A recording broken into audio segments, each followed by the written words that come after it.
மழை வளம். ஓங்கி வளர்ந்து இந்த உலகத்தை 3 அடிகளால் அளந்து மகாபலி மன்னனின் அகந்தையை அகற்றியவர் நமது புருஷோத்தமன். அந்த புருஷோத்தமனின் புகழை பாடிக்கொண்டே நாம் பாவை நோன்பு நோற்போம். மார்கழி மாதத்தில் அதிகாலையில் நீராடி பாவை நோன்பு நோற்பதினால் முதலில் நமக்கு கிடைப்பது மழை பலம்.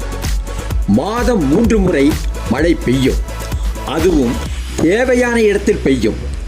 செந்நெல் செழித்து வளரும். செந்நெல்லுக்கு பாய்ந்த தண்ணீரில் வயல் மீன்கள் துள்ளி விளையாடும். மங்களமாய் மஞ்சள் நிறத்தில் கொத்து கொத்தாய் பூத்திருக்கும் குவளை மலர்கள் காற்றில் ஆடும். பொறி வண்டுகள் அதில் போய் படுத்து நிம்மதியாய் தூக்கம் போடும்.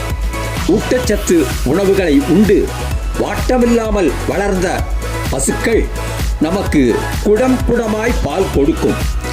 அவைகள் நமக்கு வள்ளல் பெரும் பசுக்கள். நீங்காத செல்வமாய் நம்மோடு இருக்கும். வணக்கம். கடலூர் புருஷோத்தமன்.